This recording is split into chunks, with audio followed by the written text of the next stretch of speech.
आधे कस्टमर तो ना प्राइस टैग देख के वापस चले जाते हैं। अब क्वालिटी कस्टमर देख के वो कर लिया, भाई प्राइस टैग देखा 2000 की ड्रेस है, 5000 की ड्रेस है, वहीं से कस्टमर वापस चले जाते हैं। खरीद के व्यापारी लेके इसलिए जाते हैं ताकि लोगों को बेच पाए, ऐसा इसीलिए तो नहीं लेके जाते ना कस्टमर आए और प्राइस टैग देख के ही चले जाए। सही है।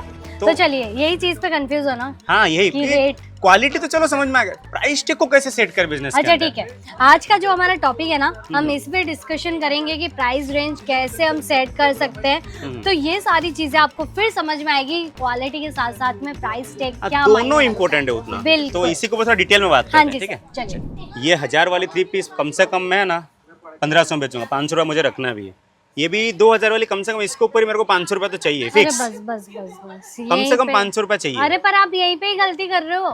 क्यों, फिक्स अमाउंट तो चाहिए ही ना, क्यों पर धंधा फिक्स कर रहा हूँ अमाउंट तो। की वजह से आप क्या सोच रहे हो, ऐसा शोरूम बना के ही रखना है, सिर्फ कस्टमर जोड़ने हैं कि नहीं जोड़ने? जोड़ने हैं ना। हाँ, तो मैं सबसे पहले आपको एक चीज बताती हूँ, कभी भी प्राइस टैग जो बनाया जाता है ना, कहीं पे भी किसी भी ब्रांड में भी आप जाना, आपके भी अगर आप प्राइस रेंज देख रहे हैं तो उनके भी आप फिक्स देखते हैं ना, तो वो फिक्स कैसे बनाते हैं पता है आपको?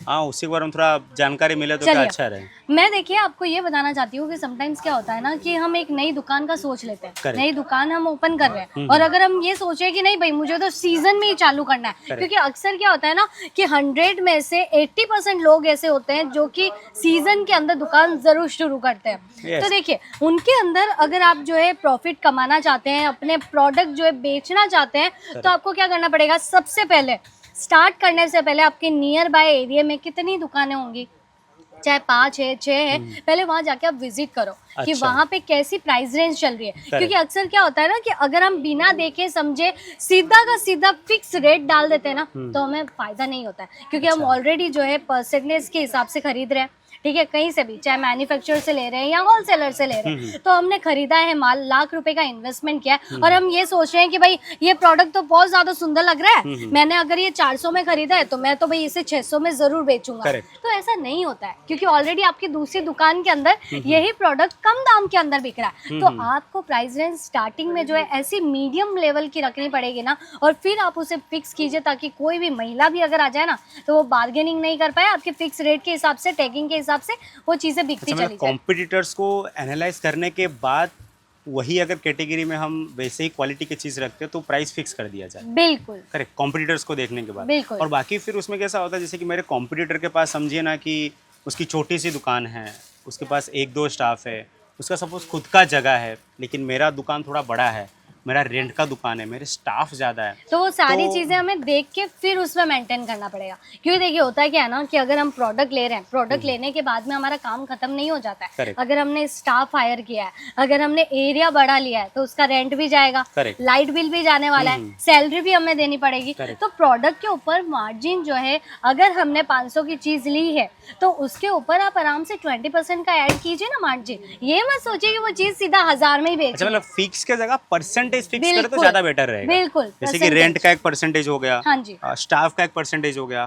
फिक्स एक्सपेंस का 1% हो गया, वो परसेंट पे करे तो ज्यादा अच्छा रहेगा। ऐसा नहीं कि 500 वाली फायदा भी मिल जाता है। करेक्ट, हाँ, क्योंकि मोस्टली आजकल हम लोग प्रोबेबली लोग यही करते हैं, 100 वाली चीज के ऊपर ही 50 कमाना है, 1000 वाली चीज के ऊपर ही 50 कमाना है। यहाँ पे तो 20% हो गया, बट वहाँ पे सिर्फ 5% हो रहा है। अच्छा, ये वाली चीज पे ज्यादा फोकस, ये वाली चीजों पे ज्यादा फोकस करने की जरूरत है, क्योंकि देखिए अक्सर जो है ना हम इन्वेस्टमेंट करके भूल जाते हैं कि हमें क्या करना है। इसीलिए बहुत सारे लोगों का आपने देखा होगा कि धंधा बंद ही हो जाता है। लेकिन हमें क्या करना है, अगर हमने नौकरी छोड़ दी है, अगर हमें घर आगे बढ़ाना है, तो हमें धंधे पे फोकस परसेंटेज के हिसाब से करना पड़ेगा, और कस्टमर के सिनेरियो को देखते हुए प्रोडक्ट को भी ऐड करना पड़ेगा। करेक्ट। तो सारे व्यापारी मित्रों के लिए, भाई बहनों के लिए आज की लर्निंग यही रहने वाली है कि आप जब भी बिजनेस के अंदर प्राइस टैग फाइनल करना हो ना, तो आप परसेंटेज के हिसाब से करिए, ना कि फिक्स करिए। बिल्कुल, 1000 की प्रोडक्ट हो, 2000 की हो, 5000 की हो, आपकी जैसे जैसे फिक्स एक्सपेंसेस है उसके ऊपर एक मार्जिन सेट करिए। स्टार्टिंग है